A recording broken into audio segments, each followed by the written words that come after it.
Bill, there's a lot of questions KJ was just asked, and other guys have been asked throughout this last few weeks. The answer becomes, I don't know, we got to figure it out. Obviously, it's frustrating for him. How do they figure it out? Where do you look to your leaders to pull them through this kind of a stretch, up and down, answers like that? What do you do to get? Well, I don't know what the questions were, but I would assume, why do you guard some days and not guard the other days?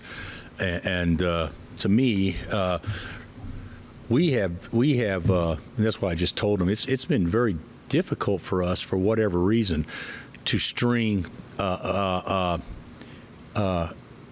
games of superb energy back to back, or even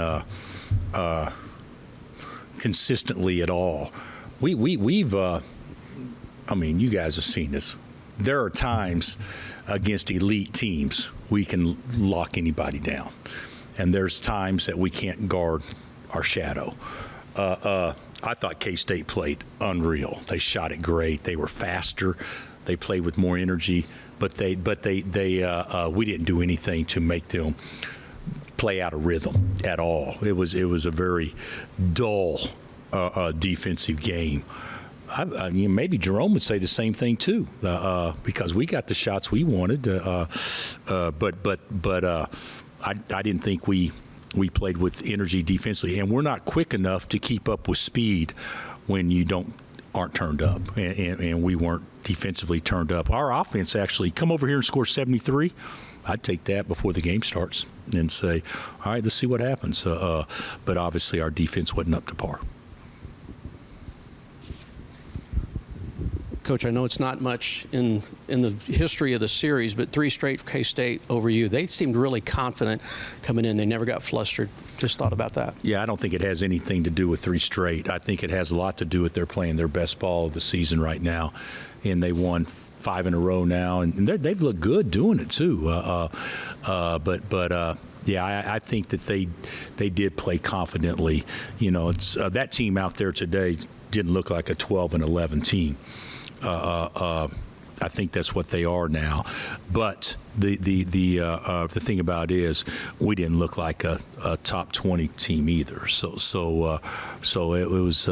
I think, give them credit, but the confidence I think was probably more directed from recent play, I would think, rather than anything else. Does K-State have the ability or the possibility of making the NCAA tournament in your mind? Yeah, I mean, God, everybody's got a possibility. Everybody plays in a tournament in Kansas City, so everybody's got a chance. But yeah, absolutely. They don't have much margin for error, I wouldn't think. But they play like that, then they're gonna have a chance to win a lot of games moving forward. Coach, it's the first time since the 1982-83 season that you guys have lost both at Mizzou and at K-State. What do you think has been the challenge for you guys this year in these sort of charged-up road environments? Well, first of all, it's a bullshit stat because, I don't know what happened from 82 to 2002. I have no idea. But I would say that in both of those games in particular, we had 2 of our least best defensive performances in both games. So I would probably say that's a common denominator for, this year. I don't know what it was in 82. Maybe they didn't make free throws. I don't know. But for this particular year, I'd say probably lack of defensive stops or getting enough finishes as what we need to. Bill, as you guys enter the next couple stretch of games, what are you looking to see from this team, and how much are you paying attention to the Big 12 race as a whole? How much what? Are you paying attention to the Big 12 race as a whole with where you guys stand? Well, I'll pay attention to the race. We're not in it to win it. We've got 5 losses now, so even if we were to win out, I don't think you're going to have 4 teams lose. 2 teams lose 4 times. So no, I don't. I'm not looking at it like that. But I am looking at it as, not trying to minimize anything. The way the college world is today in basketball, it's the same way in football. The Big 12 conference race means a lot But if you don't win in football, but if you don't win the conference game, you don't get in the playoff. I mean, that's the way it was. It's not the same as it used to be. What we need to do is get better over the next month, and then hopefully play our best when the postseason rolls around. That's how I would look at it. DeJuan getting in that early foul trouble, how much do you think that impacted things for you guys defensively? I think it crushed us. I mean, and they were bad plays. I mean, I didn't see the last one. They said he tripped him. Is that right? Said it wasn't with his hand, but it was with his foot, which may have been a good call. I'm not saying it wasn't. But the thing about it is, how do you put yourself in that position being a 6-year senior? You know, that was tough. But, yeah, playing without Juan, guys, is not good for us. We need him out there for some stability, without question. And you talked about the consistency of the highs and lows of efforts and guarding.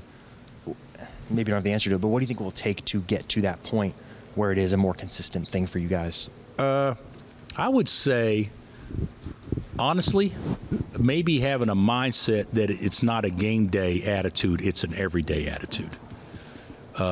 Because our practice is inconsistent as well when it comes to that also. So, and we're not talented enough that we can just show up and win off talent. So we got to be turned up and have to play a certain way.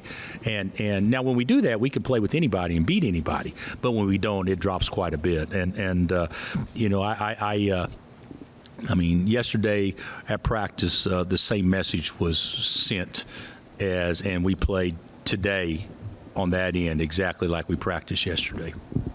You already addressed it, but did it shock the team when Juan was out? I mean, did it set the tone for the whole day? Gary, I think it probably did. But to me, that's also a sign of not being very mentally tough if one thing can set the tone for the whole day. So it's stuff you got to play through. And granted, we had to 6 at halftime, and then he makes an unbelievable shot to end the half, and a shot that we actually defended very well. But I actually felt decent coming out of halftime, and we got wide open looks start second half and didn't make them.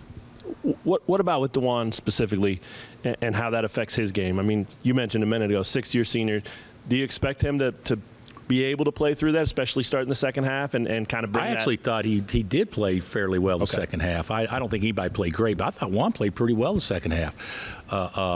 But it wasn't a situation where he could probably be as aggressive as he wanted to be. As you try to get to the point of consistency, how much of that is figuring out, I guess, from the bottom part of your rotation, who's going to play and how much? It's not. All right. Thanks, Coach. All right.